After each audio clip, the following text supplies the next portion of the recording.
Pour rappel, justifier l'exécution du budget et présenter la situation patrimoniale et financière de la collectivité. À ce titre, les états de l'actif doivent être produits au juge des comptes pour les comptes de gestion des années paires. Donc 2020, c'est une année paire. On l'a bien suivi. Donc ces états de l'actif 2020 de la commune et de la maison de santé sont donc joints au compte de gestion. Le comptable public assignataire de Villers-Nancy a communiqué les comptes de gestion 2020 relatifs au budget principal et au budget annexe maison de santé. Il constate que toutes les opérations passées au titre de la gestion de l'exercice, y compris celles effectuées au titre de la journée complémentaire. Le total des opérations effectuées en 2020 dans les comptes de gestion sont donc conformes à ceux des comptes administratifs correspondants.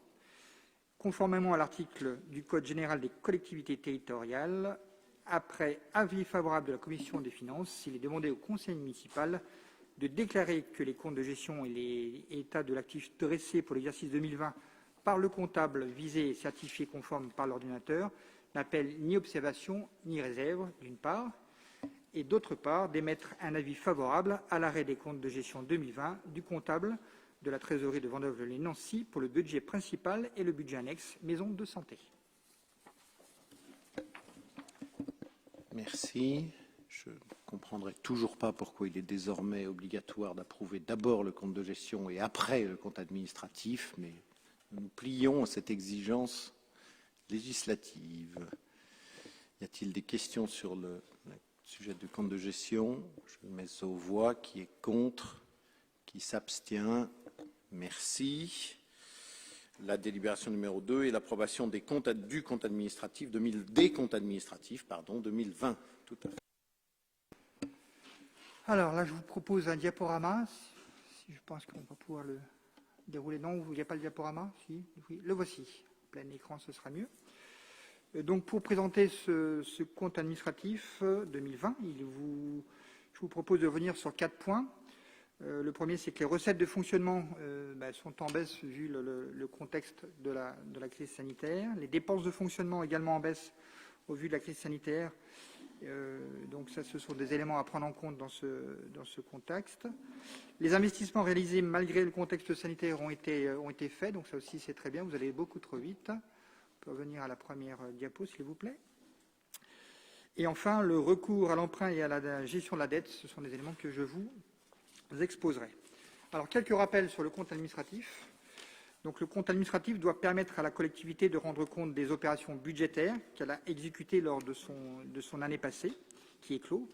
Et à ce titre, ce document budgétaire que vous avez reçu vous présente 2 objectifs principaux. D'une part, comparer les dépenses et recettes réellement réalisées aux prévisions budgétaires, afin de s'assurer de la sincérité des sommes inscrites au budget primitif et en décision modificative quand on en a.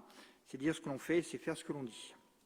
Comparer, en deuxième objectif, c'est comparer les réalisations de l'année écoulée à celles de l'exercice précédent pour observer les évolutions qui caractérisent les finances communales. La production du compte administratif permet également de déterminer les résultats de l'exercice qui pourront être définitivement repris au titre du budget suivant, toujours en décision modificative.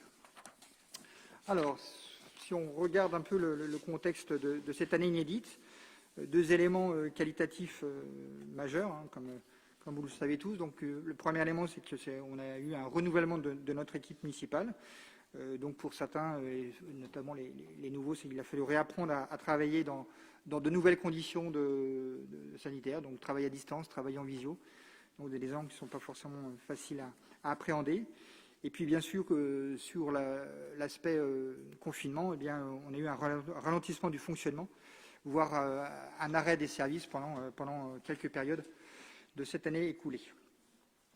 Deuxièmement, on a eu une exécution budgétaire assez prudente et ralentie aussi, donc toujours par les effets de la crise sanitaire, ce qui vous permet de voir effectivement qu'on a sous-estimé nos recettes et surestimé par rapport à la surestimation des dépenses.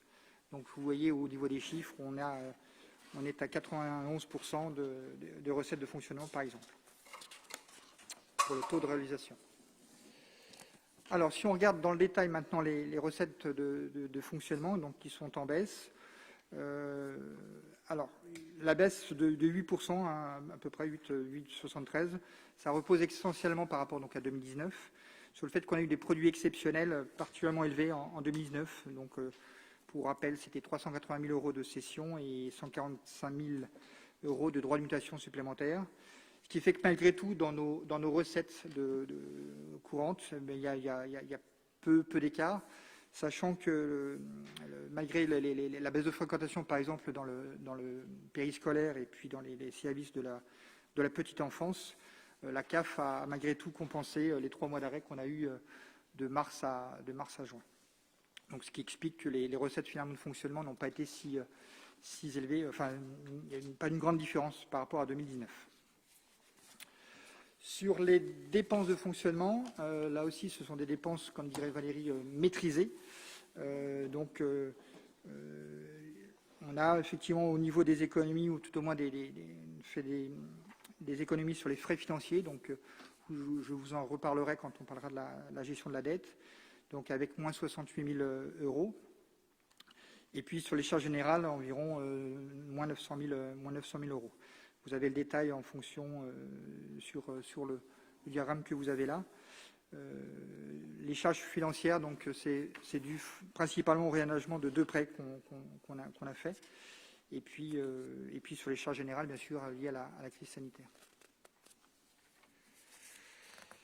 Alors ensuite, sur les investissements 2020, donc on avait prévu 3 400 000 euros. Donc on a privilégié l'investissement sur cette année 2020, même si on a eu des chantiers retardés, comme vous pouvez le comprendre. Donc on a un reste à réaliser qui est important. Donc on a réalisé 3 450 000 euros. Et il reste à réaliser 2 390 000 euros. Dans les 3 450 000 euros, il y a 1 280 000 euros pour la maison de santé. Donc il y a un report encore, il reste sur 2021 245 000 euros à engager pour terminer cette maison de santé. On a eu également la rénovation du gymnase MIA pour 208 000 euros réalisé en 2020. Et puis le logement témoin de la résidence Paul Adam, donc réalisé 82 000 euros en 2020 et reporté 850 000 euros cette année. Mais globalement, on a reporté donc le COSEC Marie-Marvin, la MJC Jean-Savine et le mur du parc de Graffigny. Sur les recettes d'investissement, donc là, on a connu une baisse de 23%. Globalement, ça s'explique par le fait que les travaux et les factures qui ont été acquittés en fin d'année. Et donc, on a un reste à réaliser sur 2021 de l'ordre de près de 900 000 euros, donc 880 000 euros pour être précis. Voilà, cependant, on peut quand même se féliciter d'avoir été chercher des subventions autres que habituelles au titre de la participation de l'État, donc représente près de 200 000 euros, et puis la région, 15 000 euros.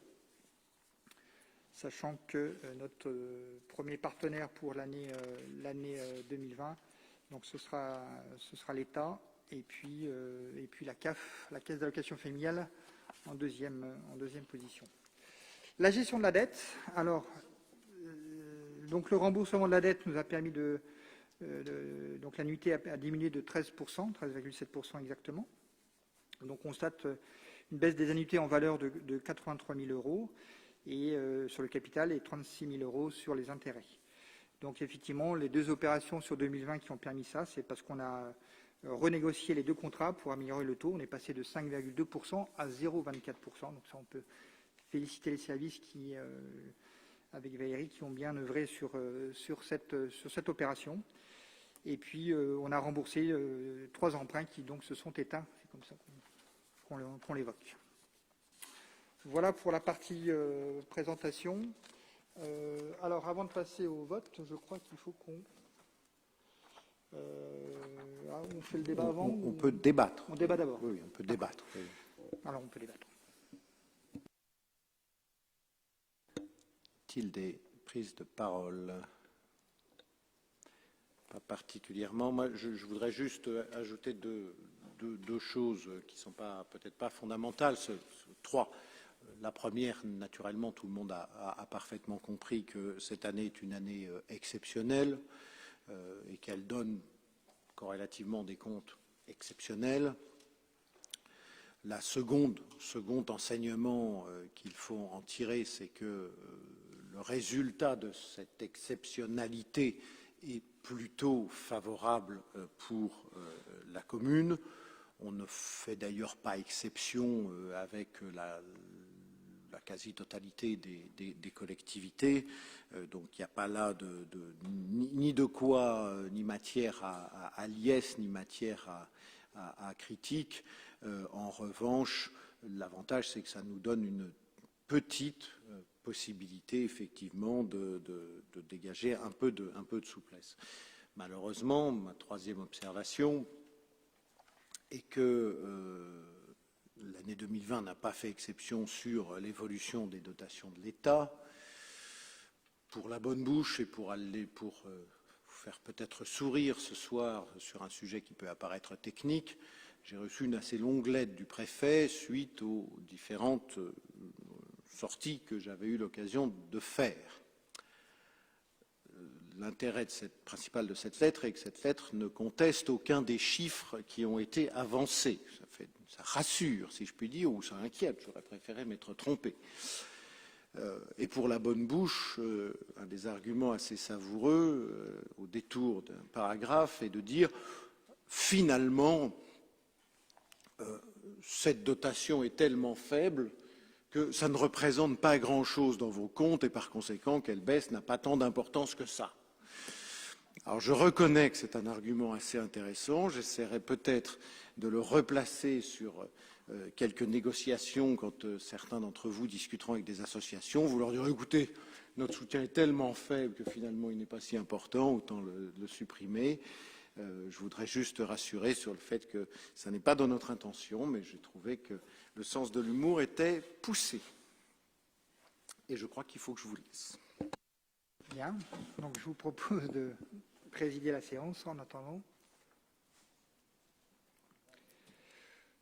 Donc sur cette délibération, mes chers collègues, il est demandé au Conseil municipal, après avoir pris acte des comptes administratifs et de leurs annexes, après donc m'avoir nommé élu président de séance et que M. le maire soit sorti, conformément à l'article L 2121-14 du Code général des collectivités territoriales, donc il vous est demandé d'adopter le compte administratif 2020. Donc mes chers collègues, je vous propose de voter maintenant. Qui est contre? Qui s'abstient? Eh bien, je vous remercie pour cette unanimité. Monsieur le maire, je vous invite à nous rejoindre. Il n'a pas entendu? Bon, c'est... Allez chercher. La délibération a été votée. Monsieur le maire, je vous propose de reprendre votre poste. Merci à Olivier, qui a donc excellemment suppléé Valérie, qui a une obligation professionnelle. Alors, la délibération suivante, c'est... alors, je ne sais pas, c'est toi qui rappelles Ah, d'accord, ok. C'est l'affectation des résultats des comptes administratifs dont vous venez de prendre connaissance et que vous venez d'approuver. Je ne rentre pas dans le détail des chiffres qui correspond à ce que je vous ai indiqué en termes de bénéfices un peu inhabituels, mais surtout qui correspond à ce que vous avez déjà délibéré dans la reprise anticipée des résultats dans notre conseil du 29 mars. Donc je ne vais pas les redétailler. Et en clair, il nous faut affecter une partie à des dépenses qui n'ont été que retardées et puis une autre partie effectivement à notre excédent pour financer de l'investissement. Y a-t-il des questions, des remarques? S'il n'y en a pas, je le mets aux voix. Qui est contre? Qui s'abstient? Merci. La délibération numéro 4, c'est la décision modificative numéro 1. Donc les propositions de modification qui sont détaillées portent sur un montant qui est très, très limité, 5 726,61 € en section de fonctionnement et 265,50 € en investissement. Et ces deux opérations sont équilibrées en dépenses et en recettes. Il s'agit de constater une plus-value, ça peut arriver encore par les temps qui courent, de 7 200 € au COSEC Marie-Marvin. Il faut inscrire des crédits supplémentaires en dépenses de fonctionnement pour l'installation du logiciel de gestion financière Coriolis pour un montant de 17 500 €. Je continuerai de ne pas comprendre, je vais encore avoir une lettre, mais de ne pas comprendre pourquoi on ne peut pas placer des logiciels que nous allons exploiter sur plusieurs années en section d'investissement. Ça fait partie de mes surprises. Surtout pour des montants qui sont, comme vous le voyez, loin d'être négligeables. Et puis, là aussi, le logiciel de gestion de masse salariale Adélis pour un montant de 3 400 €. Y a-t-il des questions, des commentaires sur cette micro-DM? Non, je le mets aux voix. Qui est contre? Qui s'abstient? Merci. La délibération numéro 5, ce sont les tarifs municipaux 2021-2022. À ma connaissance, nous n'avons pas modifié de tarifs. D'ailleurs, ni à la hausse ni à la baisse, après tout. Les modifications portent en réalité sur les tarifs indexés. Alors l'indexation des loyers, elle est mécanique. On en délibère chaque année sur la question des loyers et des repas aussi des résidences autonomie. Et nous avons opté pour une augmentation des concessions au columbarium et au cimetière communal correspondant à la réalité des coûts. C'est aussi simple que ça. Y a-t-il des questions? Des objections? Pardon, Didier.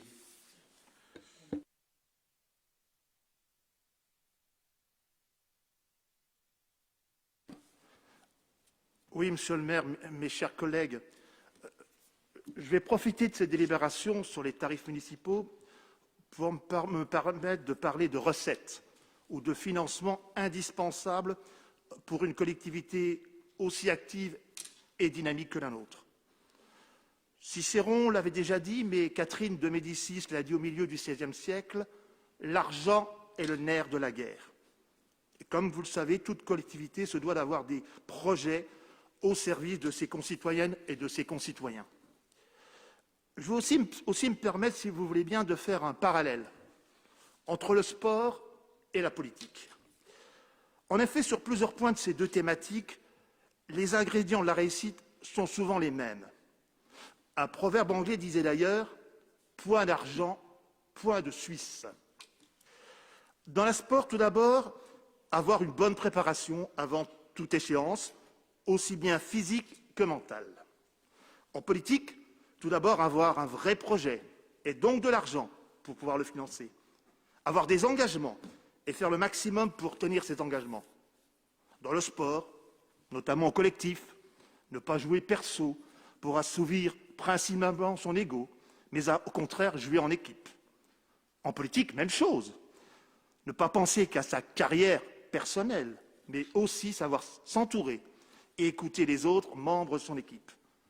Dans le sport, se donner tous les moyens nécessaires lors des entraînements, sans oublier les temps de récupération. Tout ceci pendant une période de 4 ans, avant l'échéance, par exemple, d'une grande compétition comme le championnat d'Europe. En politique, idem, avoir bien travaillé, tenu ses engagements et présenter aussi, au bout de 6 ans, un vrai bilan concret sur son territoire. Ensuite arrive, pour le sport, la compétition.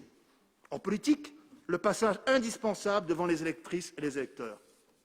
Dans le sport, un match ne dure pas 75 minutes, mais 90, voire 120, et même plus parfois. En politique, le premier tour n'est que le début d'un premier résultat. Seule l'échéance finale du deuxième tour compte.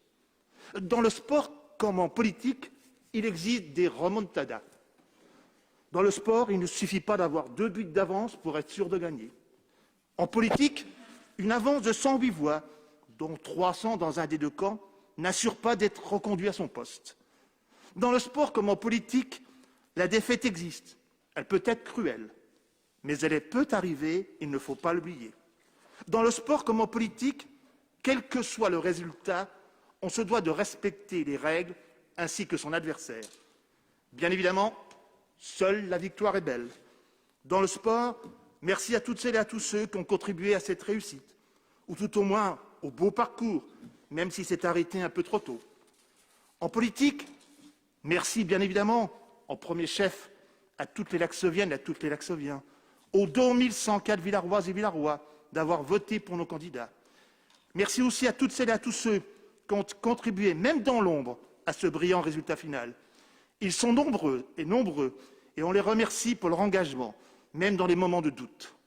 Merci également à vous, mes chers collègues, qui chacun dans votre délégation, depuis 1 an, pour certains, depuis 7 ans pour d'autres, s'engagent quotidiennement pour répondre au mieux aux attentes des Villaroises et des Villarois. C'est aussi grâce à vous que nous avons obtenu un tel résultat que peu nous prédisaient. Merci à vous, monsieur le maire. À toi, François. Tu es un grand capitaine, un vrai meneur pour nous toutes et pour nous tous. Un grand merci d'avoir choisi et d'avoir fait confiance à Nathalie. Merci d'être notre candidate et maintenant de pouvoir nous représenter dans notre canton. Enfin, merci à toi, Nathalie, sans oublier Laurent. Merci à toi pour ton investissement tout au long de cette campagne, ton sourire permanent, ta fraîcheur, ton naturel, ton dynamisme, mais aussi tes ambitions et tes convictions me font du bien, nous font du bien. Je suis convaincu, nous sommes convaincus, que même dans l'opposition départementale, car étant de grands démocrates, nous respectons ce choix des Meurthe-et-Mosellans et des Meurthe-et-Mosellans. Nathalie, tu sauras avec Laurent défendre les projets des Villarois et des Laxoviens auprès du conseil départemental. Je citerai quelques exemples. La construction de la nouvelle maternelle Claude Desruets, l'ouverture d'une maison de santé pluriprofessionnelle à Aix-en-Provence, au contraire du non-financement de la maison de santé de Clérieux, la création de l'espace de vie sociale de Clérieux, tout projet associatif, culturel, sportif, entre autres dans notre canton. En conclusion, je terminerai par déclarer: il est donc dur d'être riche en projets et léger d'argent. Mais avec toi et avec Laurent, j'ai vraiment espoir, nous avons vraiment espoir de parvenir à de nouvelles recettes ou à de nouveaux financements. Je vous remercie. Où l'on découvre que la délibération sur les tarifs peut prêter au lyrisme. La parole est à Cyril Perrault. Oui, je ne crois pas que ce soit du lyrisme. On est carrément hors sujet. Que Didier ait envie, notre cher collègue, ait envie de profiter de ce conseil pour revenir sur les élections de dimanche, pourquoi pas. Mais je pense que si on peut souligner aussi le travail d'équipe, je saluerais personnellement le travail d'équipe de Valérie Beauserlec, qui a su mener le département et conserver une avance confortable au département, tout en sacrifiant effectivement son poste personnel. Elle n'a pas fait le choix d'aller sur un canton facile. C'est la démocratie. Et puis je relèverai aussi quand même que l'abstention, c'est quand même la grande gagnante de cette élection, et ça, on peut tous le regretter. Donc je crois qu'un petit peu de mesure sur ce résultat qui est quand même un petit peu compliqué, que ce soit pour les départementales, que ce soit pour les régionales, en termes de non-participation d'une majorité de nos électeurs, villarois, mais aussi français. Je pense que c'était pas forcément la meilleure délibération pour une intervention sur ce sujet. Merci. Gilliane Simonnin. Voilà, moi, je remercie M. Béguin qui, du coup, se trompe aussi d'assemblée, comme le disait M. Perrault, mais c'est vrai que ce n'est pas la première fois. On est en conseil municipal, vous n'êtes pas encore en conseil départemental. Et en fait, je vous remercie parce que vous me donnez une belle occasion de rendre hommage, moi aussi, à Valérie Beauserlec, de rappeler son humilité, sa droiture, son exemplarité. Pour moi, c'est vraiment une exemplarité, comme le disait Cyril, sa façon de faire politique autrement. Et du coup, j'invite tous les élus présents et puis nos chers conseillers départementaux nouvellement élus à largement s'en inspirer dans sa façon de manager, dans sa façon de construire un projet, un vrai projet pour le département et pas une addition de projets municipaux. Après, on ne va pas refaire la campagne ici, c'est vraiment pas le débat. Et je pense qu'on va pouvoir passer à la délibération suivante. Je vous remercie. Merci. Je ne vais effectivement pas m'éterniser sur ces propos. J'indiquerai que, en modération des propos laudateurs, comme je l'ai dit de façon effectivement peut-être moins explicite en début de conseil, je pense que la déception ne donne pas tous les droits. Et que ce qui est écrit, en l'occurrence par les deux candidats qui n'ont pas gagné dimanche, n'est pas acceptable et n'est pas acceptable par rapport au contraire, je l'ai dit et à ce stade donc je souhaite le redire, à l'enthousiasme, à la chaleur et à l'esprit de dynamique et d'entreprise dont a fait preuve Nathalie Angèle. Voilà, je souhaitais juste le dire et mettre aux voix la délibération sur les tarifs. Qui est contre? Qui s'abstient? Merci. Tarif mémorable. Actualisation de la délibération relative à la mise en place du régime indemnitaire tenant compte des fonctions, des suggestions, de l'expertise et de l'engagement professionnel. Vous savez que je lutte contre les acronymes, mais là je propose d'en rester à RIFSEP. Oui. Blandine Souvet. Merci, Monsieur le maire. Alors, je ne vais pas reprendre la dénomination de ce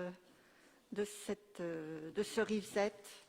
Nous allons continuer à l'appeler ainsi. Cette délibération est en fait un cadre, pas tout à fait une coquille vide, mais à moitié remplie, qui sera complétée ultérieurement. Elle permet la mise en place du RIFSET pour tous les cadres d'emploi. Seront donc concernés les fonctionnaires titulaires ou stagiaires, ainsi que les contractuels de droit public de catégorie A. Sa mise en œuvre ne peut être retardée sous peine de créer une insécurité juridique impactant la rémunération des agents. Le RIFSET est composé de deux parties. La première partie est une part variable, le CIA, complément indemnitaire annuel. Il est déterminé à l'issue de l'entretien professionnel en tenant compte de l'efficacité dans l'emploi, de la réalisation d'objectifs individuels et collectifs et permet de valoriser des agents à l'occasion de la réalisation de certaines missions. Les montants du CIA ne sont pas reconductibles d'une année sur l'autre. Le plafond du CIA est fixé pour 2021 de manière symbolique à 10 € pour l'ensemble des cadres d'emploi. La mise en place du RIFSET engage la collectivité dans une réflexion sur le CIA qui ne saurait être menée sans une large concertation interne. Le dossier 1607 heures ayant abouti et la situation sanitaire s'améliorant, une procédure de concertation sera menée au cours du deuxième semestre 2021 sur ce sujet, d'autant qu'une gestion vertueuse de la masse salariale pourrait nous permettre d'aboutir dès 2022 à la détermination d'une enveloppe dédiée à la valorisation de l'engagement des agents. Il nous faudra déterminer avec les représentants du personnel les critères d'attribution de ce CIA. La deuxième partie du RIFSET est fixe. Il s'agit de l'IFSE, indemnité de fonction de suggestion et d'expertise. Elle est liée au poste occupé et à l'expérience de l'agent. Elle reprendra à l'euro près la somme des primes versées à ce jour aux agents. Le principe du réexamen du montant de l'IFSE s'évalue au regard de l'élargissement des compétences, de l'approfondissement des savoirs et de la consolidation des connaissances. Comment sont déterminés ces plafonds annuels du RIFSET? Les postes sont répartis en groupes de fonctions déterminés à partir de 3 critères. Premier critère, fonction d'encadrement, coordination, conception. Deuxième critère, technicité, expertise, expérience ou qualification. Troisième critère, suggestion particulière et degré d'exposition du poste. Le système de hiérarchisation selon les grades et postes a été privilégié par mesure de cohérence avec l'organigramme. Monsieur le maire propose de fixer les groupes et de retenir les montants IFSE et CIA annuels maximum par cadre d'emploi. Le détail figure dans la délibération. Quelles sont les modalités d'application de ce RIVZ? L'IFSE est versé mensuellement. Le CIA fera l'objet d'un versement annuel et ne sera pas reconductible d'une année sur l'autre. Le RIVZ ne sera cumulable qu'avec les primes ou indemnités désignées dans la délibération. En cas d'absence, le RIVZ fait l'objet de dispositions détaillées dans la délibération. L'attribution individuelle sera décidée par l'autorité territoriale et fera l'objet d'un arrêté du maire. Une clause de sauvegarde permet de maintenir le montant indemnitaire antérieur s'il se trouve diminué par l'application du RIVZ. La délibération du 16 juin 1997 permettant le versement de la prime de fin d'année, de la prime de vacances et de la prise en charge de la mutuelle reste applicable. La délibération a été votée à l'unanimité par le comité technique. Il est proposé au conseil municipal d'instaurer l'IFSE et le CIA dans les conditions indiquées ci-dessus à compter du 1er juillet 2021, d'appliquer la clause de sauvegarde et de maintenir aux agents concernés à titre individuel leur montant antérieur plus élevé en application de l'article 88 de la loi du 26 janvier 1984 et que les crédits correspondants soient calculés dans les limites fixées par les textes de référence et inscrits chaque année au budget.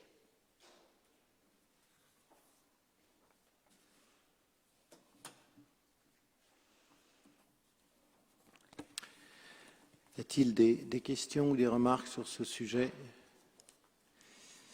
Je voudrais dire ça apparaît toujours un peu technique, hein, bien sûr. Et les sujets de rémunération dans la fonction publique sont jamais très simples. Et on a quelquefois l'impression d'un maquis pour initier, mais derrière tout ça, il y a beaucoup de travail, il y a beaucoup de dialogue. Et ce qu'on souhaite ouvrir, comme l'indique fort justement Blandine, c'est vraiment une phase de réelle négociation sur ce sujet pour permettre de reconnaître les spécificités, les engagements, les particularités des différents métiers de notre fonction publique territoriale. J'en profite d'ailleurs pour réparer, et j'espère qu'on ne m'accusera pas de capillotractage, une omission en début de conseil pour remercier l'action des services, des bénévoles assesseurs et des présidents de bureau dans une élection qui, pour n'être pas forcément la plus nombreuse, même si nous avons été le canton le plus civique du département, était quand même complexe eu égard au nombre de bureaux à tenir. Donc on en profite pour féliciter l'équipe qui, de surcroît, était nouvelle aux manettes sur les services. Voilà. Je mets donc aux voix cette délibération sur le RIFSEP. Qui est contre, qui s'abstient. Merci. Blandine ne mollit pas pour le personnel territorial avec la mise à jour du tableau des effectifs. Nous avons là une délibération qui est, j'allais dire, habituelle. Aujourd'hui, elle concernera, puisqu'il s'agit, il faut quand même que je vous dise, de la mise à jour du tableau des effectifs. Oui. Aujourd'hui, nous avons des modifications dans 3 filières. La première concerne la filière technique. Nous avions ouvert 3 postes d'ingénieurs à des grades différents pour recruter notre DST. Il est recruté. Nous supprimons donc les 2 grades qui n'ont pas été utilisés. En ce qui concerne la filière médico-sociale, dans le cadre de la concertation relative aux 1607 heures, le rôle des agents de prévention est apparu comme indispensable. Et nous avions déjà annoncé la création d'un poste d'assistant de prévention chargé de décliner la politique de prévention avec les assistants de prévention qui poursuivront leur travail de veille et auront un rôle de relais sur le terrain.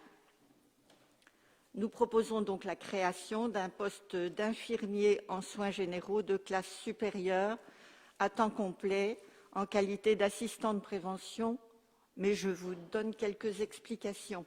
Le poste a été proposé en réunion de direction et aux agents dédiés à cette fonction. L'un d'entre eux s'est montré volontaire. Il s'agit de Sabine Noël qui assure actuellement la direction des 2 résidences autonomie. Sa candidature a reçu un avis très favorable et unanime. Elle remplit toutes les conditions pour être un agent de prévention d'excellence. Elle a toute notre confiance. Et ce recrutement amène les modifications de la filière administrative. Alors, en ce qui concerne la filière administrative, d'abord, nous supprimons le poste d'attaché principal, qui est le poste de Jean-Marc Clément, puisqu'il n'est plus ici. Et nous créons un poste d'attaché territorial à temps complet. Il est proposé de créer... Cet emploi sera occupé par un fonctionnaire appartenant au cadre d'attaché relevant de la catégorie A. L'agent affecté à cet emploi sera chargé des fonctions de direction des 2 résidences autonomie. En cas de recherche infructueuse de candidats statutaires, cet emploi pourra être pourvu par un agent contractuel de droit public dans les conditions que nous avons déjà rencontrées. Un contrat de 3 ans, renouvelable une fois, puis qui pourrait être transformé en CDI. Il est proposé au conseil municipal d'adopter les termes de la présente délibération, de modifier le tableau des effectifs et d'inscrire au budget les crédits correspondants.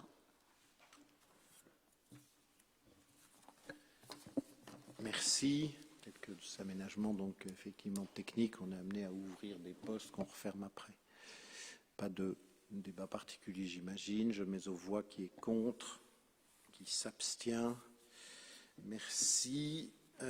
Au rapport d'Anne Touvenot-Stemlen, le renouvellement des instances de démocratie participative qui continue avec l'adoption de la charte du référent de quartier.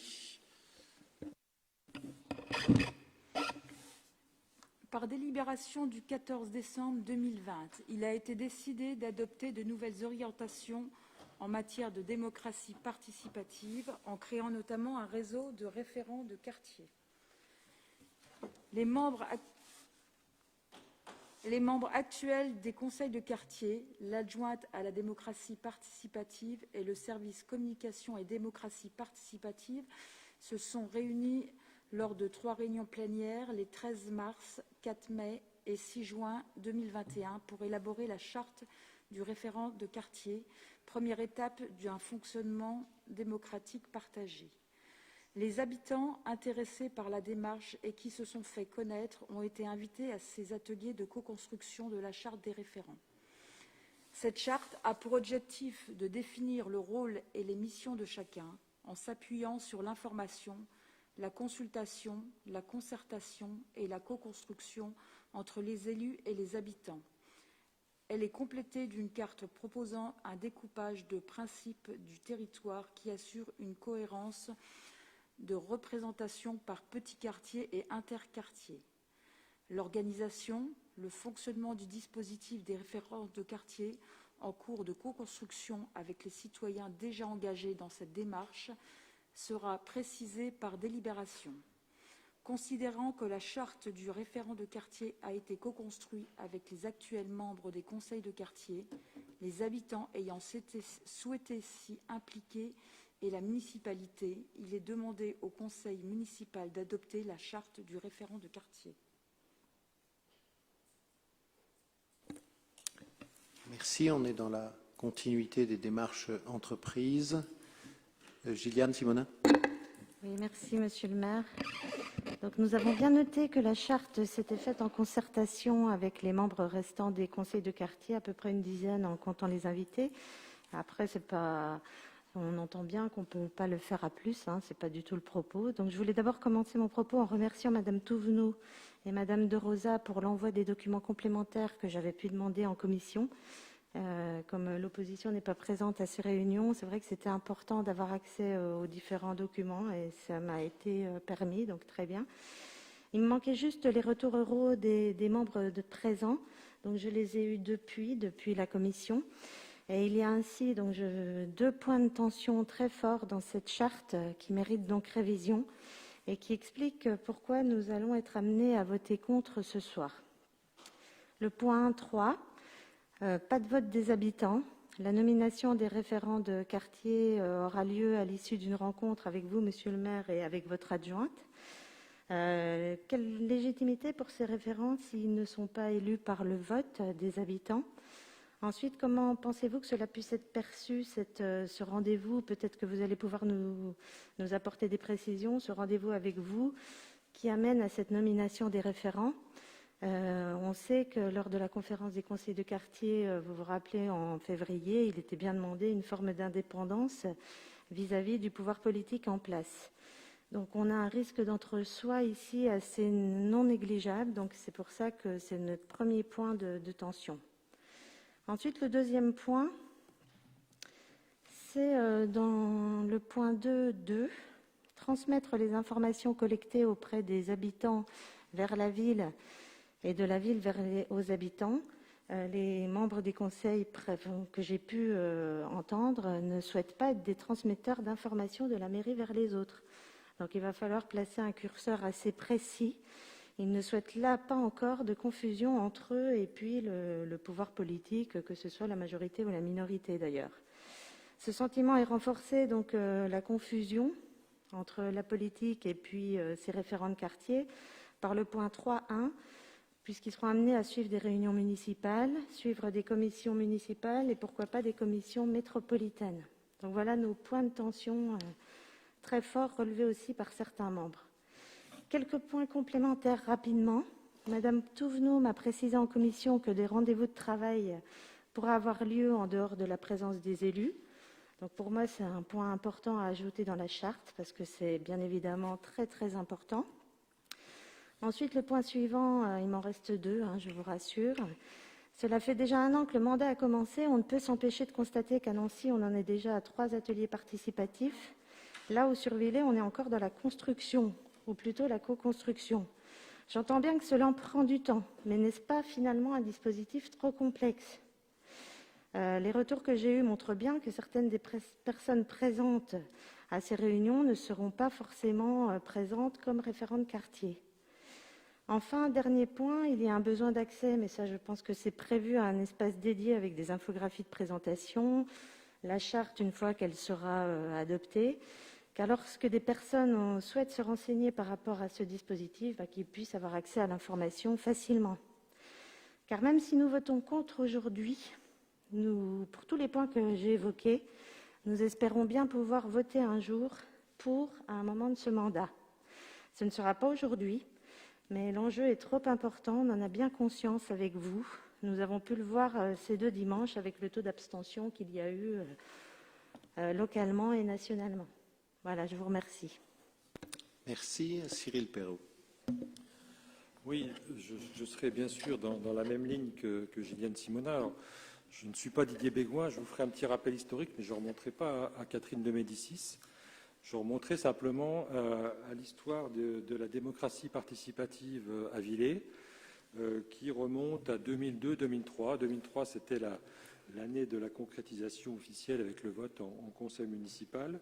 Et nous avions à l'époque, et Pascal Jacquemin s'en rappellera très certainement, je pense qu'il ne l'a pas oublié, conçu un dispositif qui se voulait comme un outil de dialogue entre des habitants élus, majoritaires au sein du Conseil, et puis des représentants des élus de la municipalité. Donc 3 élus de la majorité, 1 élu de l'opposition. Et cet outil avait tout l'intérêt de provoquer un débat assez parfois voulu, mais un débat intéressant au sein des différentes instances. Vous avez en 2014 ou 2015, je n'ai plus la date exacte, mais vous avez supprimé d'abord la place de l'opposition. Je ne vois pas quel était le risque à maintenir une place pour un élu de l'opposition dans le dispositif de démocratie participative. Et puis, au fil du temps, on supprime maintenant le mode de désignation des représentants des habitants, puisque ce n'est plus une élection par une assemblée de quartier, mais une désignation après avoir fait acte de candidature et être venu rencontrer le maire et l'adjointe concernée. Donc, pour moi, cette mise en perspective montre quand même un affaiblissement très fort de cette volonté de dialogue qui avait été construite. Alors, je sais bien que tout dispositif s'use avec le temps et qu'il fallait peut-être le redynamiser. Mais je ne pense pas qu'on aille dans le bon sens. On avait aussi mis en place des modes de financement avec des projets financés à hauteur de 1 000 €, etc. Et le choix des projets se faisait par un comité de pilotage. Et la mainmise de la municipalité de l'époque était très très minime, puisque sur les réunions des assemblées et des conseils de quartier, le maire était simplement informé de l'ordre du jour. Il n'interférait pas, il n'intervenait pas. Là, je sens vraiment une volonté de reprendre en main la démocratie participative, et je pense que ce n'est pas la tendance actuelle. Et puis, dernier point, on avait conçu un dispositif articulé de manière assez simple autour de 3 quartiers de Villers qui, de toute façon, restent assez lisibles. Hein, Clérieux d'un côté, le centre et puis le Val. Là, on a des micro-quartiers. Alors, peut-être que ça préside à une volonté de rapprochement des référents avec les habitants. Je crains malheureusement que ce soit l'inverse qui se produise, une complexité trop forte. Et puis, comme l'a souligné Gilliane Simonin, on sent quand même que finalement les habitants ne sont pas au rendez-vous de ces candidatures de référents de quartier. Et je crois qu'à l'heure où la démocratie a du mal à s'exprimer, où les électeurs s'abstiennent, je pense qu'il faut leur redonner plus de place, plus de latitude, plus de débat, et non pas contrôler leur action. Donc je confirme évidemment le choix de notre groupe de voter contre cette délibération. Anne Touvenot, après je compléterai. Alors, je vais commencer par m'étonner que pour la 2e fois, la délibération va être refusée par l'opposition, alors qu'en commission, vous aviez émis un avis favorable. C'est quand même la 2e fois où je pense que j'ai donné quand même beaucoup d'explications lors de ces commissions pour répondre un petit peu à toutes ces questions. Je parlerai déjà dans un premier temps des grands quartiers qui, contrairement à ce qui est dit, ne seront pas supprimés, mais seront divisés en secteurs, en 3 grands secteurs, avec des quartiers beaucoup plus définis à l'intérieur. Et justement, cette volonté de ne pas élire les référents, c'est qu'en fait, on souhaite que toute personne, quelle qu'elle soit, à partir de 16 ans, puisse entrer dans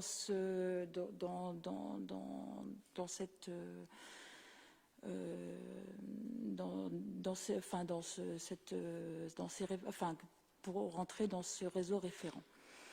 On parle de l'opposition. En même temps, je pense que n'importe quel référent, quel qu'il soit, peut être intégré, que ça soit, quelle que soit leur idée politique, ça a peu d'importance. Je suis alors par rapport à ce qui a évolué depuis 2003, justement, c'est cette volonté d'intégrer un maximum de Villarois. C'est vrai que c'est un peu compliqué parce que on se rend compte quand même que les Villarois ont un petit peu du mal enfin, les Villarois, mais on le retrouve dans beaucoup de communes, ont beaucoup de mal à s'impliquer, en fait. Et justement, les personnes qu'on peut avoir sont des personnes qui veulent vraiment s'impliquer, et on a pu le voir principalement sur le quartier de Clérieux, où on a eu quand même beaucoup de demandes Enfin, beaucoup. On a eu des demandes importantes de référents. À l'heure actuelle, on a près d'une dizaine de référents qui se sont fait connaître, soit par le biais de Villes-et-Nouvelles, soit lors des rencontres que j'ai pu mener aussi bien au niveau du marché que sur les quartiers. Et c'est un travail long, c'est clair, mais qui, je pense, va être fructueux à la fin. Maintenant, on parlait depuis un an, il y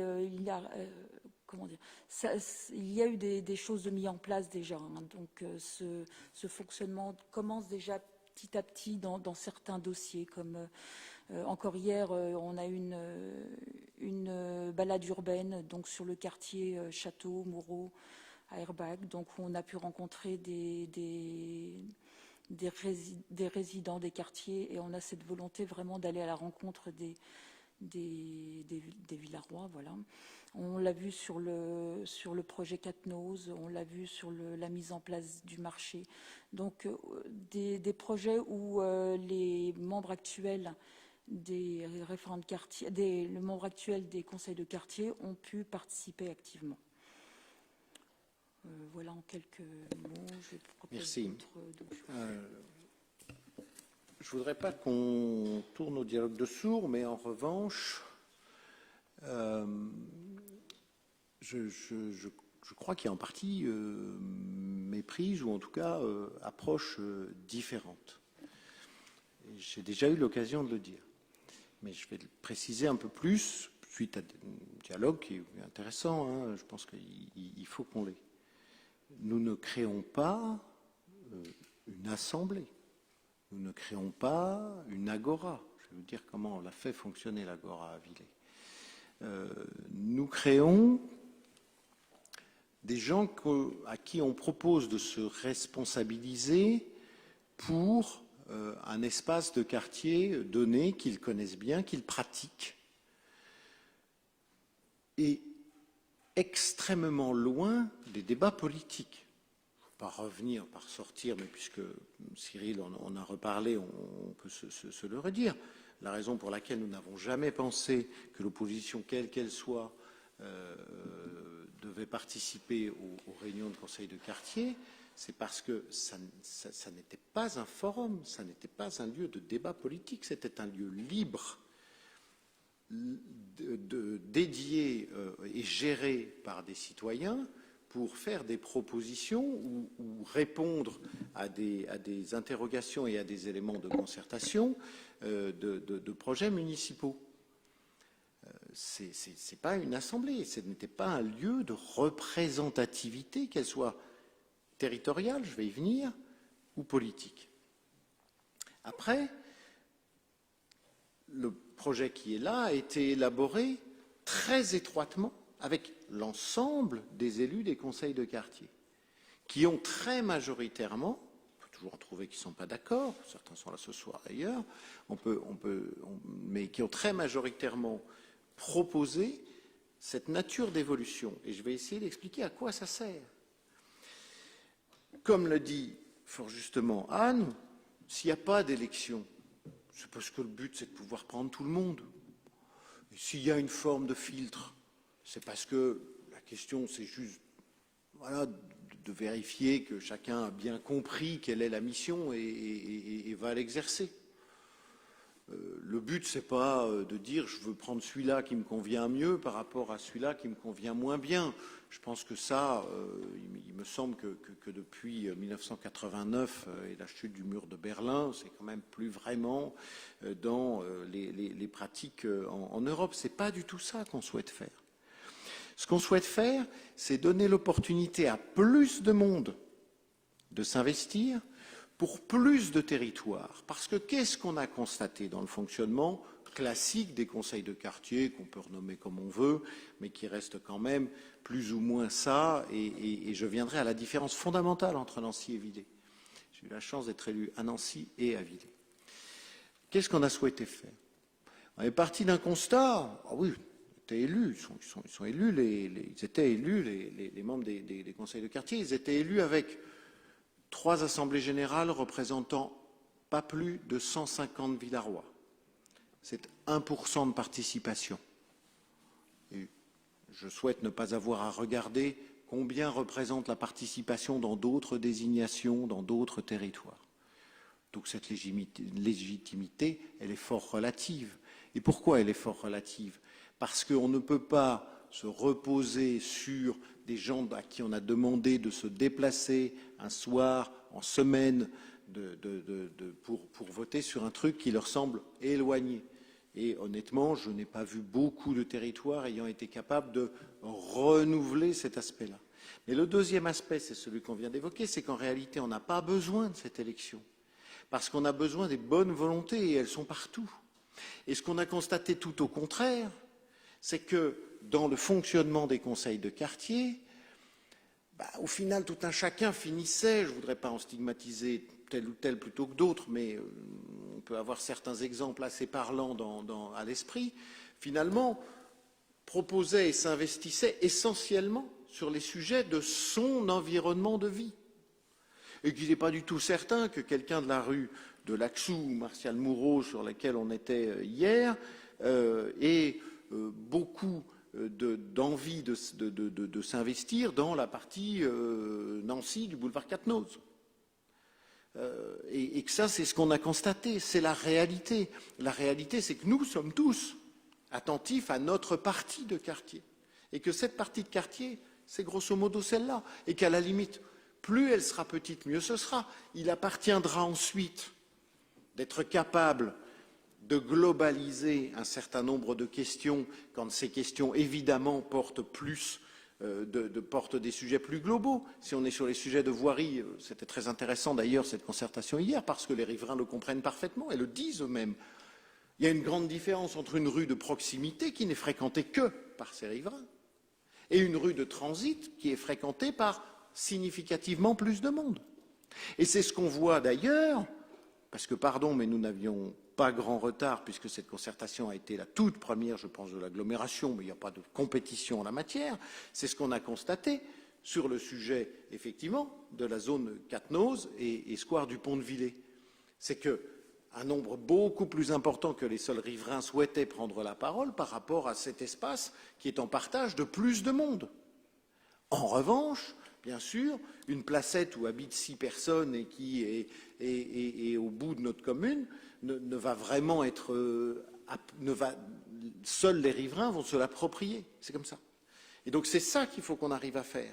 C'est qu'on arrive à être capable de faire le tri dans l'ensemble de ces questions et à les poser au bon niveau. La question, ce n'est pas d'avoir un système parfaitement objectivé et objectivable, je vais venir vous expliquer pourquoi, d'avoir un système complètement objectivé et objectivable de représentativité. Ils ne sont pas des représentants, ils sont des référents. C'est très différent. C'est-à-dire qu'ils sont des gens qu'on a identifiés comme s'intéressant un petit peu plus fortement à leur quartier et ils ne prennent pas part à une décision. Ils nous aident à travailler dans un système global et adaptable et souple de concertation. Et d'aller trouver au bon moment et au bon endroit la façon de concerter. C'est différent, c'est profondément différent. Et donc à partir de là, heureusement qu'ils ne sont pas représentants. Et ils ne sont pas encapsulés dans une politique municipale. Ils sont participants d'un système permanent de concertation. Et pourquoi y a-t-il une différence entre Nancy et Villers, mais qu'on peut trouver bien au-delà? C'est parce qu'il est... Pardonnerez donc d'avoir cette double expérience. Le rapport à l'habitant n'est pas le même pour des élus dans une commune de 15 000 habitants et dans une commune de 106 000 habitants. Il n'est pas le même. Et il est parfaitement beaucoup plus facile de faire une vraie démocratie directe, à condition qu'on accepte de laisser cette démocratie directe jouer à géométrie variable, parce que les problèmes ne se posent pas de la même manière, ni au même moment, ni au même groupe de personnes, en fonction de ce qu'ils représentent. Donc c'est ça qu'on essaye de construire. C'est pas facile, mais honnêtement, on s'aperçoit que ça marche. Et puis on est capable aussi d'être un petit peu, entre guillemets, opportuniste, mais au sens positif du terme. La balade d'hier, par exemple, c'est la métropole qui, dès fin 2019, nous dit « Ah, on voudrait s'essayer, nous, métropole, à plus de concertation sur les sujets de voirie et de travaux de voirie, et notamment, on voudrait s'essayer à la faire plus en amont. Plus version dessine-moi un mouton que je veux savoir où se pose le réverbère qui était auparavant devant chez moi, qui va devant chez le voisin. » C'était osé de leur part, c'était un peu osé de la nôtre, parce que très sincèrement, la métropole, quelle qu'elle soit, c'est pas une question de gouvernance, la métropole, elle est un peu pataude pour aller au-devant du citoyen.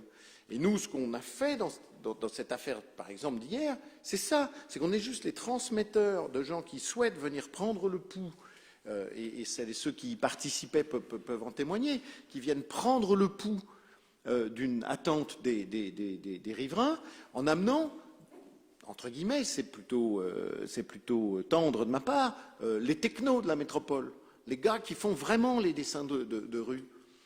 On n'y aurait pas pensé. On aurait plutôt eu l'idée de dire, à ce stade-là, on va essayer de le faire nous-mêmes, et puis on vous amènera des préoccupations. Et probablement un conseil de quartier, en précédente version, aurait fonctionné comme ça. Là, ils ont dit, on veut remonter plus en amont. C'est parce qu'ils veulent changer aussi leur méthode de travail avec les riverains. On s'est aperçu d'ailleurs que c'était à la fois prometteur et puis quand même forcément limité, parce que bien sûr les personnes, elles peuvent pas, les habitants peuvent pas aussi facilement que des techniciens imaginer les différentes contraintes qui peuvent se présenter, mais c'était intéressant parce qu'il y a eu un échange, parce qu'ils ont remonté toute la rue ensemble. Et là, quand on aura des référents, la grande différence que ça présentera, c'est que le référent, il aura été faire le tour de son micro-quartier et qu'au lieu d'avoir une quinzaine de personnes, on en aura 40, 45. Ça sert à ça. Et on l'a déjà vu sur Quatennose. Les membres de conseil de quartier devenus quelque part référents de fait parce que c'était la façon dont ils avaient décidé de fonctionner, ont grandement contribué à stimuler la participation à cette concertation. Donc c'est à ça que sert un référent. Donc de ce fait, il n'y a pas de sujet électif. Et d'une part, je doute que nous en ayons réellement besoin. Et d'autre part, ce que je constate, c'est que ça contribue, puisque évidemment, on ne peut prendre que celui ou celle qui a été désigné comme représentant à un instant T et pour une durée fût-elle limitée, mais quand même de 3 ans. Et on ne peut pas aller plus loin que ça. Donc ça embolise en partie ce travail-là. Donc ce qu'on cherche à faire, c'est ça. Pas du tout d'avoir des relais, des cire-pompes, enfin des relais à la descente. Et honnêtement, je ne vois pas exactement en quoi on serait amené à demander des choses à la descente, autre que de dire, vous êtes référent, vous connaissez bien votre quartier, aidez-nous à organiser cette concertation directe auprès des 15 000 habitants. Donc ce n'est pas 20 référents versus une assemblée générale de quartier faisant entre 50 et 60 personnes selon l'humeur, et les quartiers d'ailleurs. Ce n'est pas cette différence-là, qui d'ailleurs n'est pas si significative que ça, si je puis me permettre, mais c'est cette différence entre 3 fois 9 membres de conseil de quartier versus 15 000 personnes qu'on peut toucher, qu'on doit toucher, et qu'on doit toucher différemment. Parce qu'on ne déplacera pas, on l'a bien vu, c'est extrêmement difficile d'imaginer déplacer par exemple vers les conseils de quartier des papas ou des mamans qui ont 35 ans, qui rentrent à 6h30 du soir, qui ont l'ensemble de la vie de famille à préparer et qui sont censés ressortir à 20h pour le faire. Ils ne le font pas, c'est la vérité, et nulle part. Donc il faut les toucher autrement, sinon ils ne participeront pas. Voilà. Donc c'est vraiment un sujet fondamental. Ce que je veux dire par là, c'est que si on ne donne pas droit à cette demande, c'est parce que c'est un sujet de conception de la mission et de l'organisation de cet ensemble sur lequel il y a peut-être désaccord. Je souhaiterais qu'il y ait accord, mais après tout, si finalement il y a désaccord ce soir et que dans la durée, nous sommes capables de démontrer ce que Anne et moi-même essayons de vous présenter ce soir, je pense que ça n'en sera que mieux. Donc après tout, j'en ferai pas une affaire si vous n'êtes toujours pas convaincus. C'est peut-être des choses sur lesquelles on démontre par l'exemple. Mais l'exemple, on en a quand même déjà et je vous invite quand même à vous y pencher. Cyril Perrault et Gilliane Simonot.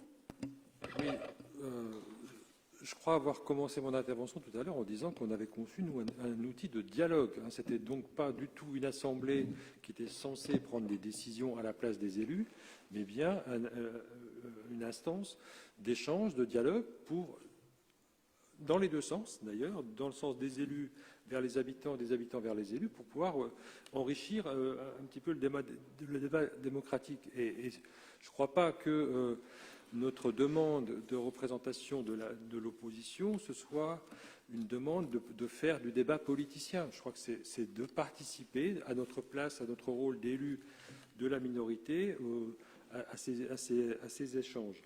Et puis, l'année dernière, lorsque nous avions déjà évoqué ce renouvellement des instances de démocratie participative, vous nous aviez parlé à l'époque assez longuement de Joe Spiegel.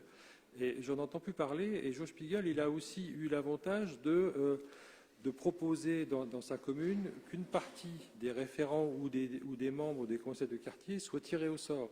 C'est aussi l'occasion d'aller chercher des gens qui n'auraient peut-être pas pensé à se présenter comme référent de quartier. Donc voilà, je pense qu'il y a encore des choses peut-être à faire évoluer.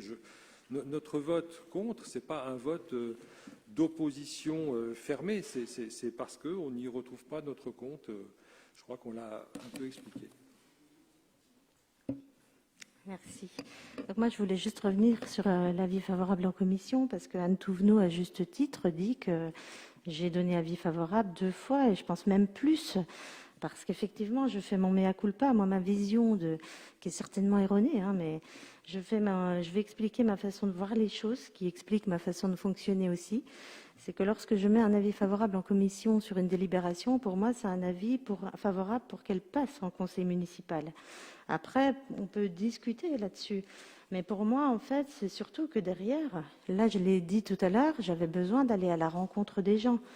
J'avais besoin d'échanger.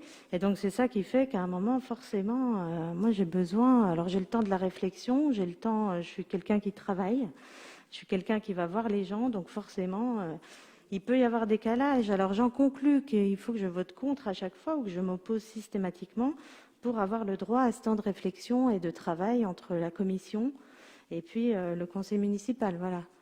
Donc après, deuxième point, c'est juste, c'était ça, revenir sur cette... en commission, on a eu des écrits, moi j'ai eu que des écrits. Le fait de ne pas pouvoir entendre les gens, quand Cyril Perrault demande qu'on puisse participer aux réunions, c'est pour pouvoir entendre, s'imprégner et peut-être à juste titre éviter des interprétations erronées. C'est le sens, encore une fois, de cet écart. C'est que j'ai besoin d'aller voir les gens, j'ai besoin de les entendre et c'est mon fonctionnement. Après, j'entends bien qu'il y a un décalage et j'en prends acte pour les commissions à venir. Voilà. Merci. Merci. D'abord, je pense qu'on peut entendre l'explication que vous fournissez sur le vote. Anne ne l'avait pas et on peut, après ce petit ping-pong courtois, entendre ça. Je n'ai pas de problème avec ça. Moi, je vais vous dire... malheureusement 20 ans que je gère je vais donner la parole à Pascal Jacquemin, ça fait malheureusement 20 ans que je gère une commission et moi mon principe est que j'y fais pas voter, mais je sais que c'est pas autorisé, alors bon, je vais pas vous encourager à faire ça. Ce que je voulais proposer, mais je vais repasser la parole à Pascal. Moi, j'ai pas de souci à ce que, pas sur le fonctionnement quotidien, parce qu'il faut juste rester efficace, mais à ce que, au moment où il y a réunion des référents, on propose à un représentant de l'opposition de participer. J'ai pas de souci avec ça. Donc, je vous propose qu'on le prépare. On en parlera avec Anne pour voir ce qu'on peut proposer. Je n'ai aucun problème parce que il y a absolument rien à cacher là-dedans, et donc ça me paraît parfaitement légitime. Pascal. Merci, Monsieur le maire.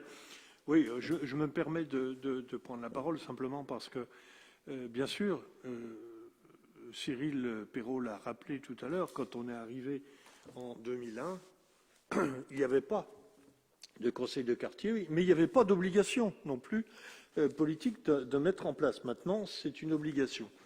Alors le problème, c'est qu'ils ne sont pas allés jusqu'au bout de l'obligation, ils n'ont pas réellement cadré la nature et le fonctionnement de ces institutions, ce qui est un peu regrettable. Alors, moi, je ne vais pas non plus forcément aller dans toutes les sens voulus, mais j'ai entendu la dernière remarque, Monsieur le maire, et moi, ça me satisfait beaucoup plus, cette volonté aussi qu'il y ait une participation, parce que vous savez que pendant 6 ans, j'ai guerroyé pour le fait que les élus d'opposition puissent aussi être présents dans les quartiers. Et c'est vrai que là, si j'ai des différends avec vous, c'est quand vous dites c'est surtout pas politique. Excusez-moi, mais moi j'en suis un vieux référent du polythéisme.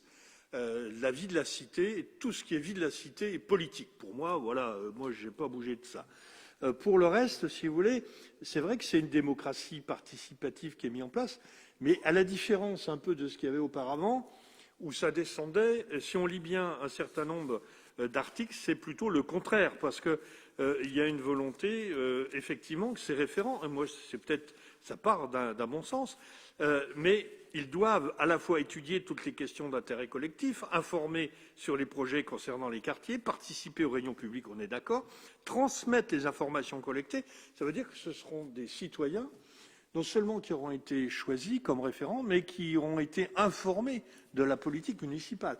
Donc il faudra peut-être envisager, Monsieur le maire, la formation de ces référents pour qu'ils soient en capacité, effectivement, aussi de saisir un certain nombre d'arcanes. Parce que, croyez-moi, pour quelqu'un qui est un peu un élu lambda, on l'a vu encore hier soir avec Bernard sur la Réunion, et puis il y avait notre ami adjoint au développement durable, je te cherchais, sur les transports, c'est pas évident parce qu'il y a beaucoup de citoyens qui ne sont pas au courant.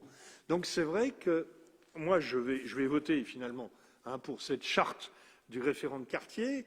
Moi je donne cette possibilité de faire en sorte que soit en capacité, mais je sais que vous êtes en capacité de le faire, de faire évoluer en fonction de la situation de la commune et des citoyens. Pourquoi ? Parce que je pense qu'effectivement, ces 2 journées d'élection qu'on vient de vivre sont une catastrophe démocratique. Et si nous pouvons faire en sorte de nous adjoindre à un certain nombre de réflexions et de référents citoyens qui puissent entraîner derrière eux d'autres citoyens. Alors vous avez limité ça à 16 ans, bon c'est bien, il faut savoir limiter aussi, mais c'est vrai que moi je pense derrière ça la possibilité d'entraîner des jeunes dans ces référents de quartier, et ce serait très bien qu'on puisse y arriver. Donc voilà, j'irai pas au-delà parce que le but, moi je l'ai bien compris, n'est pas de formater. Je pense que vous avez suffisamment de sagesse que lorsque vous parlez de radiation pour motif grave prononcé par le maire, vous aurez auparavant étudié chaque cas concerné qui puisse être éventuellement analysé. Voilà. Mais je voterai parce que je laisse cette chance à cette démocratie de vivre au sein de notre commune. Je suis très embêté parce que mon rêve ultime était de radier pour motif grave. Vraiment, j'en rêvais, je me disais, à compter de demain, je vais pouvoir radier. Plus sérieusement, et au-delà de la boutade, ce qui me paraît fondamental, je le reprécise après les propos qui sont intéressants, je suis content qu'on ait encore ce débat qui est un débat de qualité, c'est que nous soyons capables, et je pense qu'encore une fois, on a l'opportunité sur cette commune de le faire beaucoup plus facilement que dans d'autres endroits. Je ne juge absolument pas ce qui se fait ailleurs, de rester souple et adaptable, parce que les choses vont extrêmement vite. je me faisais la réflexion que quand 2001, 2001 c'est l'année où j'ai moi aussi été élu pour la première fois, donc nous sommes tous ceux-là sont des dinosaures, moi y compris, la vie et le fonctionnement démocratique n'étaient pas du tout le même. Savoir si cette démarche permettra de ramener les gens aux urnes me paraît être un chouïa ambitieux. Je me permets juste de l'indiquer. Le but est surtout de prendre en compte de la façon, et aussi de faire prendre en compte de la façon la plus pédagogique et la plus efficace possible les éléments, les paramètres, les contraintes qu'il y a dans la gestion de l'espace public. Je prends un exemple tout bête que je cite souvent. Il y a tous les équipements que l'on souhaite avoir près de chez soi, mais devant chez le voisin. Il y a toutes les zones 30 qu'on veut avoir devant chez soi, mais pas une fois qu'on a tourné la rue. Ces enjeux-là, sur les zones 30, je reviendrai, on en reparlera ici, vous verrez, ça va venir, je commence à en avoir vraiment marre. Ces enjeux-là, c'est-à-dire la prise en compte de l'autre et la prise en compte du collectif, sont les premières marches. Et c'est en partie peut-être une explication de l'abstention qu'on indique, je ne sais pas. Mais en tout cas, ce que je sais, c'est que finalement, il est assez plus facile de prendre en compte le collectif quand le collectif est proche, quand le collectif est limité, quand le collectif est identifié, que quand il est celui de la nation dont on parle beaucoup, et je m'en félicite d'ailleurs depuis 2 jours. Après, j'écoutais Pascal Jacquemin sur les sujets d'âge, et je me suis dit, voilà qui va nous permettre d'illustrer quelque chose. On va avoir un sujet qui arrive, et qui arrive notamment en démocratie participative, pas seulement en démocratie participative, parce que c'est aussi un sujet technique, tout simplement, de travaux, qui est l'engagement que nous avons pris de reprendre et de retravailler, de revisiter nos aires de jeu pour enfants. Pourquoi ne ferait-on pas participer, alors peut-être pas les utilisateurs d'aujourd'hui, les familles si, mais peut-être pas les enfants de 2 ans, je ne suis pas certain que ce soit si facile que ça à faire, mais pourquoi ne ferait-on pas participer d'anciens utilisateurs qui sont encore de jeunes utilisateurs? Et ils auront sans doute moins de 16 ans. Et la vraie question derrière ça, c'est comment on le prend, comment on le fait? Donc, cette question du sur-mesure, j'y tiens beaucoup. Et parce que nous voulons faire du sur-mesure, il faut qu'on ait un maillage, une organisation qui soit celle qu'on vous présente là. Et encore une fois, donc je reprends l'engagement que j'ai pris précédemment avant l'intervention de Pascal Jacquemin, je pense que sur quand on réunira en plénière sur des sujets globaux et de fonctionnement et d'organisation les référents, je pense que pourquoi pas, et je pense peut-être que c'est une bonne chose. Et ce serait peut-être une bonne chose donc de l'ouvrir à l'opposition aussi pour vous permettre de vous convaincre du bien fondé de la chose ou pas. Et on verra bien. Chiche. Très bien. Cyril. Oui, merci pour cette ouverture. Alors, pour ne pas perturber Anne Touvenot, on ne va pas changer notre vote par rapport à ce qu'il a été annoncé, mais on prend acte de cette proposition.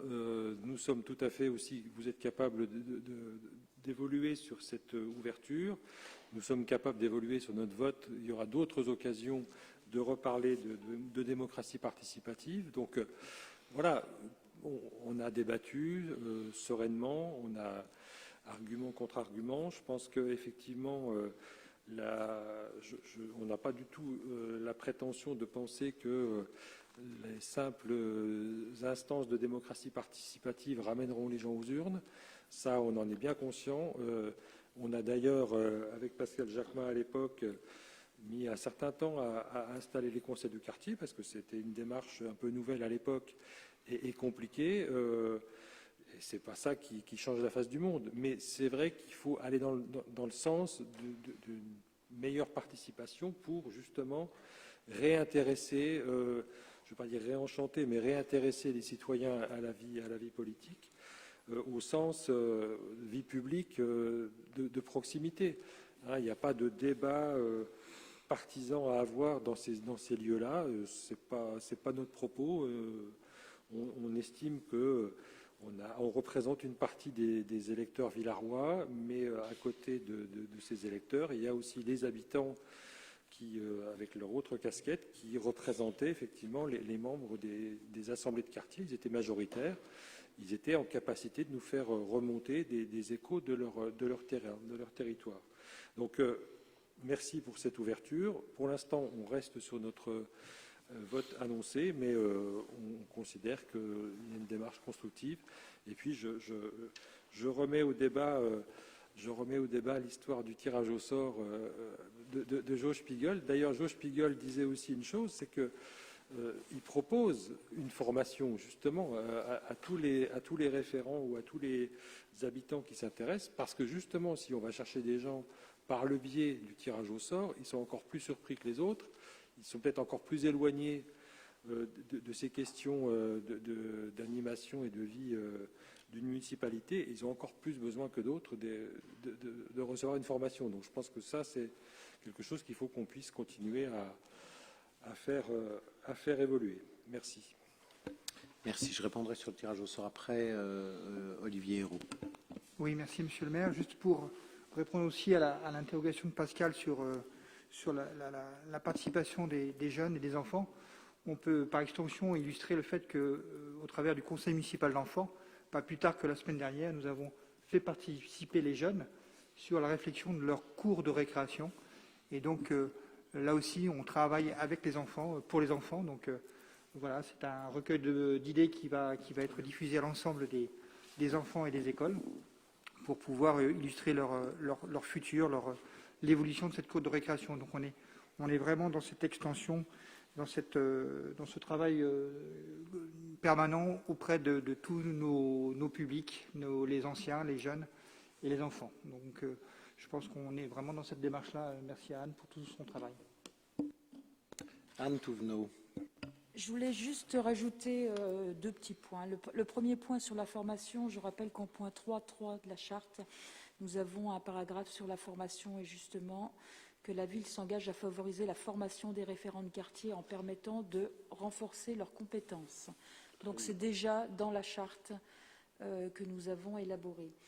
Et puis, pour conclure, c'était par rapport au fait que ce qui a été dit tout à l'heure, que c'était long. Je rappelle juste une petite phrase de Joe Spiegel, justement, puisque on me dit que je ne l'aborde pas. Il dit « La vraie démocratie est lente ». Et voilà, donc c'est pour avoir une démocratie, une vraie démocratie, il faut du temps. Et je rappelle qu'il a mis plus de 25 ans pour mettre en place la démocratie participative sur sa commune. Alors, plusieurs dernières considérations. D'une part, redire que Joe Spiegel est toujours un acteur intéressant et important pour nous dans la démarche. Il n'est pas un modèle, il est une source d'inspiration. D'ailleurs, il n'a pas cherché à l'être. Je rappelle une nouvelle fois que c'est dans le cadre de République en tête sur ce territoire qu'il est venu pour la première fois exposer ses travaux. Et Jean-François Trassard nous a déjà concocté République en tête sur le sport et la citoyenneté qui va enfin pouvoir se tenir et dont le spectacle disco-foot de dimanche était peut-être le digne lanceur, ou teasing en tout cas, c'était inattendu, on va dire ça comme ça. Ça c'est ma première considération. Le tirage au sort, je veux dire, on l'a déjà pratiqué ici. Pascal n'en a peut-être pas tout à fait la mémoire, mais il était en vigueur pour la désignation des représentants de la commune au Conseil de développement durable. n'a pas trop bien fonctionné. Ça va trop bien fonctionner parce que c'est quand même un phishing un petit peu à l'aveugle et qui, alors une fois, c'était tombé sur une personne qui était très provisoirement avidée, qui est partie très vite. Voilà, une autre fois sur une personne qui n'était pas particulièrement intéressée et impliquée.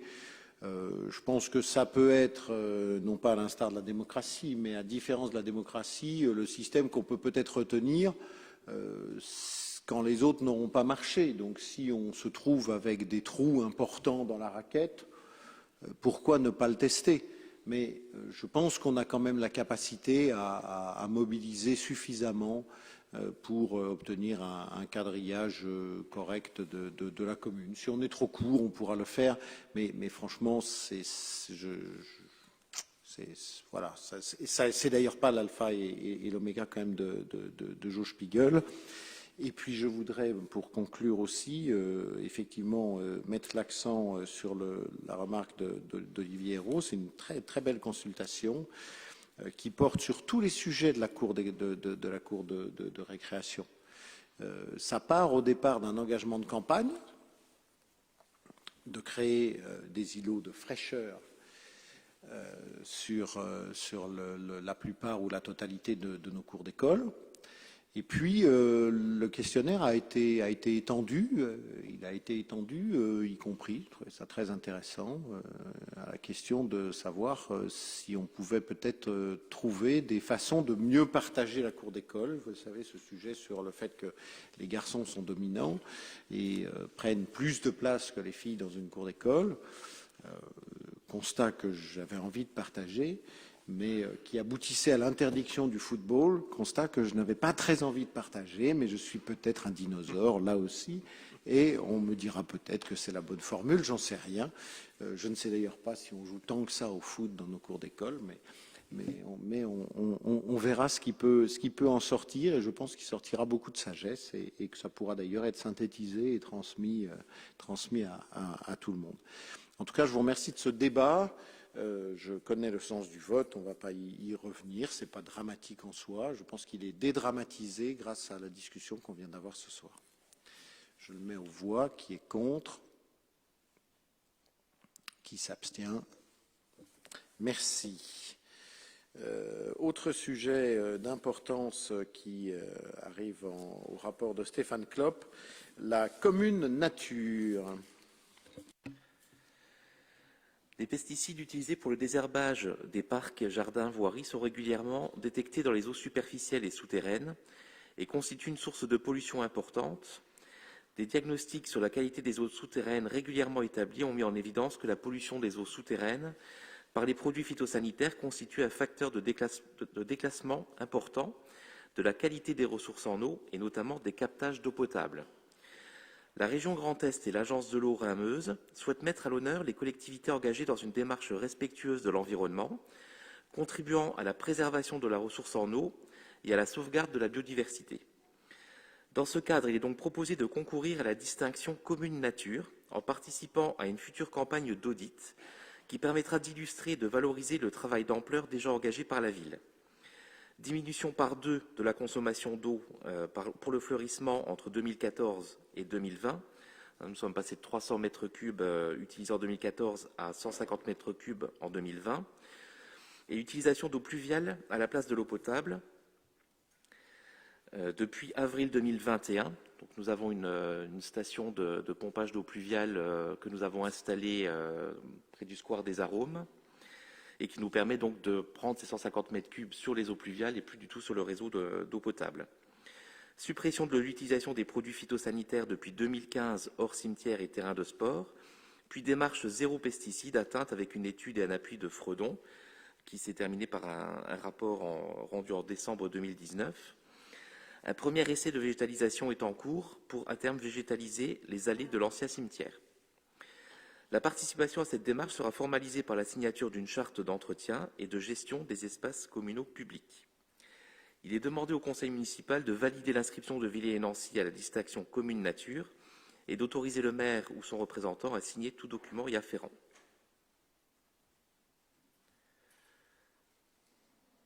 Merci. On n'est pas forcément archi-fanat des labels, de tout ce qui fleurit, sans mauvais jeu de mots, à l'entrée des communes. Et il nous semble que ce sujet, comme d'ailleurs la ville active et sportive, est aussi une démarche de mobilisation globale. Cyril Perrault. Oui, évidemment que nous soutiendrons cette démarche, mais je souris un petit peu parce qu'il m'avait été reproché que sur les mandats précédents, on faisait en matière d'environnement essentiellement de la communication. Bon, je sais que c'est un débat stérile, que je n'ai pas forcément envie de relancer, mais je préfère redire les choses telles qu'elles sont parce que je pense, et vous avez la chance d'avoir dans votre équipe Pascal Jacquemin, il sait très bien qu'au-delà des démarches de communication, vous aviez des actions concrètes. Nous avions des actions concrètes qui étaient proposées au Villaroy. Et quand je lis cette délibération, je pense qu'il faut aussi rappeler, et c'était le travail aussi mené à la métropole, et la commune de Villers venait renforcer et accompagner ce dispositif, notamment sur la question des récupérateurs d'eau de pluie. Alors, j'ai bien compris que vous parlez essentiellement de l'utilisation de l'eau de pluie par les services municipaux, mais l'intérêt aussi d'une telle démarche, c'est d'inviter nos concitoyens à engager cette démarche, ce dispositif. Et ça fait quand même de nombreuses années, je pense plus de 10 ans maintenant, qu'à Villers, les récupérateurs d'eau de pluie sont subventionnés pour partie par la métropole et par la commune. En même temps, je n'oublie pas non plus que l'eau de pluie n'a pas toutes les vertus. Moi, j'en boirais pas personnellement, surtout si elle a séjourné dans les cuves. Je connais quelqu'un qui a alimenté son bassin de carpe-coille avec l'eau de son toit. Les carpes se sont retrouvées sur le ventre, enfin sur le dos, pardon. Donc, je pense qu'il faut aussi être vigilant par rapport à ça. Sur la question de la biodiversité, nous avions aussi engagé, notamment sur le parc Madame de Graffigny, le remplacement de certaines fleurissements annuels par des vivaces. Donc ça, c'est une démarche qui est quand même engagée depuis longtemps aussi. Mais évidemment, nous ne pouvons que nous féliciter de cette labellisation. Je crois que dès l'instant qu'elle s'ancre dans le concret et dans des actions durables, de long terme, on ne peut être que tout à fait satisfait. Donc nous voterons bien sûr pour cette délibération. Stéphane Klopp, après j'ai 2-3 choses à vous dire. Oui, moi, je voudrais vraiment revenir sur la question des pesticides, parce qu'en 2014, j'ai quand même trouvé des agents qui pulvérisaient du glyphosate au pied des arbres, y compris dans les pelouses, qui mettaient aussi des prestataires qui n'étaient pas du tout sensibilisés, aussi de la pulvérisation de glyphosate au pied des arbres qui contenait de la pouzzolane, donc une pierre bien poreuse qui absorbe bien les produits, et des enfants qui jouaient autour. Et je me rappelle aussi d'une attaque sur Facebook sur le cimetière, où on a été attaqué donc sur le dernier endroit qui était encore traité en 2015 par des pesticides, où on nous avait donc reproché de traiter le cimetière, alors que la seule chose que nous avions changé, c'est que nous avions prévenu les gens et fermé le cimetière quand nous l'avons fait. Donc régulièrement il est traité, mais les gens n'étaient pas prévenus, le cimetière n'était pas fermé, et donc les gens étaient en contact avec les produits qui venaient d'être pulvérisés. Ouais, pulvérisation. Deux ou trois remarques. D'abord, cette délibération est une délibération toute seule qui va permettre, et le contexte que je vais rappeler va permettre de répondre assez simplement à la remarque de notre collègue Perrault. Elle est toute seule et elle est là toute seule parce que il y a des sujets de contraintes calendaires pour participer à ça. Donc nous serons tous pleinement servis de beaucoup de résultats et beaucoup de démarches entreprises sur la question de l'environnement et du développement durable dans un des conseils municipaux de la rentrée. Donc merci pour ce teasing et merci aussi pour cet axe nouveau et semble-t-il durable avec votre collègue Pascal Jacquemin. J'avais cru comprendre il y a un an que c'était criminel de participer à notre équipe. Je constate que tout évolue et souhaitons que tout ça soit propice à d'autres évolutions. Je ne parle pas de celle-là particulièrement. Voilà, et vous verrez tout ce qui se fait dans la discrétion en plus. C'est peut-être un tort d'ailleurs de la part de Stéphane Klopp. Nous avons eu par exemple hier matin avec Stéphane une réunion sur le pilotage de l'espace naturel sensible du plateau de Villers et désormais bien plus que du plateau de Villers puisque les surfaces et les périmètres qui sont étudiés incluent ce qu'on appelle communément les terrains Massignac, donc la pelouse de l'Ermitage, inclut le parking de Brabois, inclut le vallon de Hardeval. Et croyez-moi, les sujets environnementaux aujourd'hui avancent beaucoup. Et je suis très heureux qu'ils aient été préalablement défrichés par le binôme susmentionné, Cyril Perrault et Pascal Jacquemin. Je le mets aux voix. Qui est contre? Qui s'abstient? Merci pour la commune nature. Alors, les certificats d'économie d'énergie, alors ça revient tout le temps. Est-ce qu'on peut nous dire juste ce qui change sans négliger cette démarche particulièrement intéressante, mais que tout le monde a bien compris, parce que ça rapporte des sous? Eh ben, pour l'instant, rien ne change. La convention est renouvelée jusqu'à fin 2021 de mémoire. Et pour l'instant, le partenaire financier est toujours EDF, c'est-à-dire que tous les contrats signés pour la ville ou pour les Villarois, les particuliers, seront valorisés par EDF, qui rachète en fait le droit à produire le CO2 que les travaux ont permis d'économiser. Merci, Pascal Jacquemin. Je pose peut-être une question qui n'aura pas de réponse, mais ça monte à quelle valeur de retour au niveau de la commune? Combien on retouche en échange? Je ne connais pas les montants exacts, ce n'est pas un pourcentage. Oui. Chaque dossier est différent. C'est vraiment le CO2 estimé non produit qui est valorisé par rapport à ça. Et donc chaque dossier est vraiment différent en fonction des travaux engagés. C'est global au niveau de l'année pour la commune, quoi, par rapport à la métropole. Parce qu'il y a toujours restitution quand même. Je pourrais vous faire un tour sur les chiffres, je ne les ai pas ici. Merci, oui, la question est intéressante. Je le mets aux voix. Qui est contre? Qui s'abstient? Merci. Je vais retirer la délibération numéro 11. Notre collègue Éric Keflin devra un tout petit peu patienter parce que je constate que le dossier qui a été transmis aux conseillers, aux élus municipaux n'était pas complet et n'avait pas la réalité des modifications. Qu'ils s'en rassurent, d'ici au prochain conseil, il y aura effectivement peut-être une commission, on verra si on peut l'inviter en observateur. La délibération numéro 12 porte sur le centre communal d'action sociale. Comme vous le savez, notre collègue Béatrice Pchini a démissionné de ses fonctions de conseillère municipale. Je vous propose de désigner pour la remplacer notre collègue Maryse Guéry, déjà très investie sur l'espace de vie sociale et qui présente toutes les capacités pour y siéger. Il faut qu'on dise déjà si on vote à bulletin secret ou on peut... Enfin, oui, il ne semble pas. Merci à l'opposition de ne pas demander le vote à bulletin secret. Donc, qui est contre? Qui s'abstient?